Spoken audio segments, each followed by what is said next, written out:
Podcast.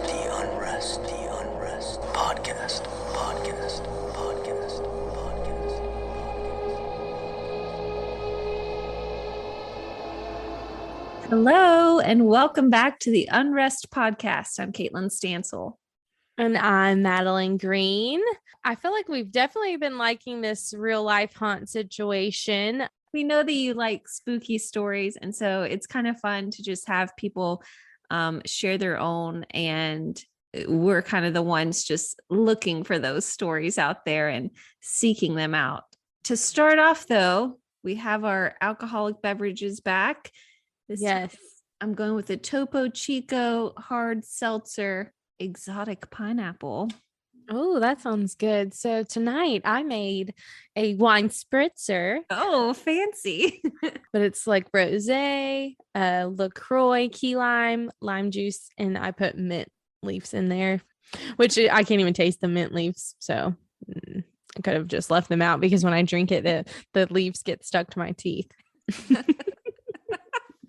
So a few of you guys actually sent in your stories, your real life haunts through email. And so we decided for this episode, we were going to read those emails back. We love getting emails from you guys. So definitely send those.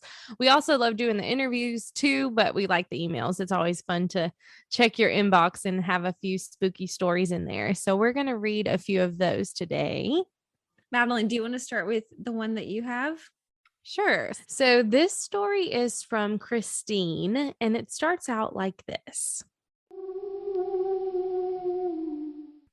I was very little when my grandma passed away, and after her passing, my family and I moved into her home. Just a few days after her funeral, my mom discovered me in the backyard playing with my grandma. She also told me that I would always say things about my grandma that only she and my dad knew about. And when they would ask how I knew, I would tell them that my grandma told me. While still living in my grandma's house, I woke up one night randomly terrified. I went to my parents' room and asked my mom if I could sleep in their bed with them. She told me my sister was already sleeping with them, so there was no room. As she told me this, I looked toward her bedroom door and saw a man watching me. He was tall and slim and wore a 70s style outfit. He had on a pair of those glasses that were popular in the 70s and 80s, and he was also balding. He smiled at me and waved, and I believe this was my great grandpa, who died when my mom was young. And I believe he ended up dying in the 70s, which would explain this 1970s attire. When I was a little older, I think around the age of 10, my family was living in a different home, and I experienced some really weird things in this home as well. I would hear two children, a boy and a girl, who I think were around the same age as me, talk all the time. And I even felt hands touch me on the shoulder or on the face. Just a few months later, during one weekend, my family was having a movie night, and during the movie, I went to use the bathroom.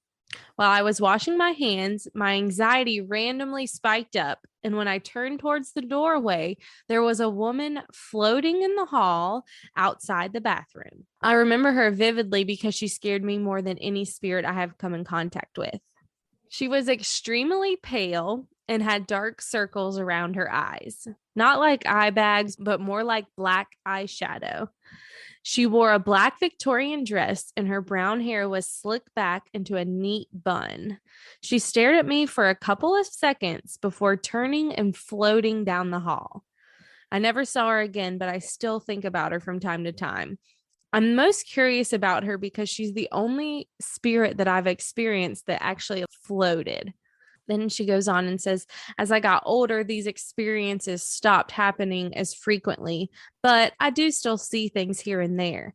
For example, I work in a retail store, and when I work morning shifts before the store opens, I sometimes see a man who likes to walk around my store. I even hear him walking. I thought it was my manager, but he wasn't even there. He usually is wearing a nice business suit with a matching hat, and I believe I saw him holding some sort of briefcase. I only see him for a few seconds each time, so it's a little hard to kind of make out more details about him. But for the most part, he seems pretty friendly and he doesn't usually bother me. He just likes to take strolls around the store. First of all, So, I love that her experiences, she is able to describe the spirit so well. Usually, like we kind of said earlier, it's like a shadow, or she like is really able to kind of get a lot of details and characteristics off of these spirits. right, right. That's why I feel like she is just one of those people who are really susceptible to seeing spirits, because I mean, the fact that she could tell that her great grandpa maybe was a balding man dressed in 70s attire, like usually people just see an outline or an apparition or, stuff like that. So it's pretty cool that she has such distinct, like can see such distinct spirits. Yeah. Well, definitely love that story from Christine. I thought it was really cool. I liked that it had multiple spirits that she saw throughout her time, and especially like in different houses. I mean, can you imagine moving to multiple houses and having these things happen in all of them? And realize you like can't get away from it. It's just you. Okay, so we have another story we want to share. This one is from Rick. He has been a follower of us for a while now. So Rick, thank you so much for sending in your story to us. And this one is a little close to home for me, at least. It is at the College of Charleston is where this experience happened. So here's what he had to say. He says, this took place in November of 2014 at 12 Bull Street on the College of Charleston campus. He says, I was working on my sketch of 134 Line Street, so another building nearby, which he believes is also haunted. But he goes on to say, I was on the second floor in the studio by the windows facing the street and driveway. I was alone in the house. So one thing about the College of Charleston campus, a lot of their buildings might not look like typical college buildings. Right. So it sounds like this one was kind of a house that was restructured into an art studio. But he says it started to get chilly, as if the heat was turned off, and then a cool breeze entered the room. I felt its casual gust. He said, I thought this to be strange as all the doors and windows were closed and the breeze did not come from the nearby windows. So I knew no one else was in the house, as I had to get campus police to unlock the door and let me in. He says he decided to pay it no mind and continued working on his sketch. And a few moments later, he says, I felt 3 fingers gracefully brush across my right cheek. And at this point, I froze. I freaked out, and I knew I did not imagine it, as it was far too real. It was unfiend, like a woman's caress. Oh, yeah. I mean, what a visual that he wrote there. I love the way he described that. A little seductive sounding. Yeah. He goes on to say, I decided it was time to pack up and leave. And while doing so, I started talking to whatever it was I thought was in the house with me. Although I was nervous, I spoke as calmly as I could. It was nice meeting you, but I have to go. Please have a good evening and stay well. He says, as soon as I got outside the house, I called campus police, as was the protocol, so they could lock up the house. And it took over 30 minutes for an officer to show up. Several officers had passed by, only to return my wave and keep on pedaling on their bicycles. Finally, one showed up with the purpose to lock and leave. And I asked what took so long and why did those other officers just pass by without stopping? He says he just smiled at me. And so I asked again, inquisitively, and he replied that the house is haunted and the officers do not like coming to the house in the evening. Wow. For good reason, I guess. So he goes on to say that 2 weeks had passed before he went back to the studio, and he had a deadline for his assignment that was closing fast. He says, I had a lot of catching up to do on my sketch. And this time there were 5 other students in the studio across from the one I was in. An hour had passed by when suddenly the doors and windows on the first floor began to slam. I stopped and waited as 3 of the students from across the hall ran downstairs to investigate while shouting expletives.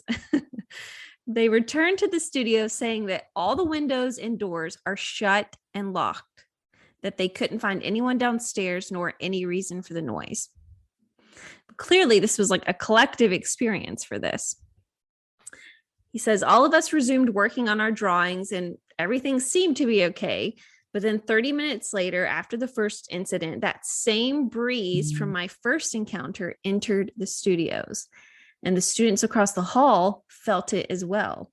They began to use more tasteful words as they could not explain the sudden drop in temperature nor the chilling breeze.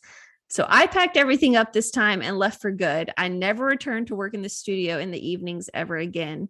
And oddly, the hustle and bustle of the student center was more appropriate for me to focus on my work and complete my sketch. But he kind of added at the end here. Later in the semester, one of the professors was telling the class about the history of the house and its residents, and one happened to be a female. She was described as gentle, and immediately I thought about kind of the feminine touch on my cheek. He says, I've since returned to the house to visit friends that work there and to help paint, clean up, and restore it. And although it is never in the evening and always with several people. That's pretty crazy. I love that story. What a fun story. And he says he has more. So we're going to have to reach back out and get a couple more stories from him. I can only imagine, in Charleston, how many people probably have these type of stories just because it is so historical. Yeah. And just like, a lot of these houses have been redone and they're now businesses or restaurants. So, I mean, there's tons of people going in and out, and like, I'm sure there are tons of stories out there. It's just a matter of them emailing us so we can then read them to all of you. Yes. But before we wrap it up, me and Caitlin at the beginning, before we started recording, I had sent her a picture that I'm in a group on Facebook, and this older lady had posted this picture, and it was of a grave marker. And it's just really crazy because I want to say it was somewhere in Florida. Her and her husband were in this cemetery walking around looking at all of the gravestones, and she ran across this tombstone. And so this was, a really strange picture because it doesn't really make any sense. So what it says on there is, well, it's for Rob Roy Rice. First of all, great name. I love the alliteration. And I assume his wife, Sherry Rice. Rob Roy Rice was born September 24th, 1944, and Sherry Rice was born March 8th of 1950. But what's interesting about this marker is, it has a cross in the middle, and for some reason at the bottom it says parents of Rob Roy Rice the fourth and Holly M. Downs. But then the strange thing about the marker is it has these dates for their death, which is normal, right? Except these are future death dates. They haven't happened yet. So it says Rob Roy is going to die September 24th on his birthday, but in 2034. And then Sherry's going to die on her birthday as well in 2040. So they're both going to die at 90 years old on their birthdays. And it's like, I've never heard of anything like this. I've heard of people doing like, leaving it blank. Maybe they got a good deal on their tombstone, so they wanted to go ahead and buy it. And like they're leaving their death blank, which is weird in itself to me. But like to put a headstone before they're dead. Right? But to put like a future death date, that's just really weird to me. And I just wanted to see if anyone else had heard of something like that. Am I missing something? Is it actually not really that strange, or is it very strange? And maybe we can track down Rob Roy Rice and Sherry Rice. Yeah. I mean, Sherry just had a birthday not too long ago. Very crazy. And it doesn't appear to be photoshopped. I mean, and Madeleine, you said that the lady that posted it was older, so hopefully she wouldn't be someone that would Photoshop it. But and it's like, really, like, what purpose are you going to Photoshop it for? Yeah. Because like in the group, she was genuinely asking, like, Isn't this weird? asking, like, yeah, is there something I'm missing? And so I was like, can I share this? Very interesting. So if you've heard about something like this, please let us know. And if you have a story of your own, please send us an email at theunrestpodcast@gmail.com. Or guess what? We have not just a Facebook page, but also a Facebook group. Join us there. The Facebook group is especially special because we post kind of unique content there for our followers that have joined the group. But you can message us on Facebook as well if you have a story. And you don't have to email it to us to read. If you want to be interviewed for the podcast, we can do that too. We just want to hear from you and get your stories and share them with our followers. Yes. Any paranormal experiences. It can be strange experiences. It could be UFO sightings.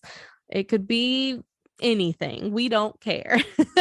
We just want to hear from you. Thanks so much. Okay, we do care. We do care. The wine spritzer is hitting differently. Thank you so much for listening, though, and we'll see you back here for the next episode. Unrest in Peace.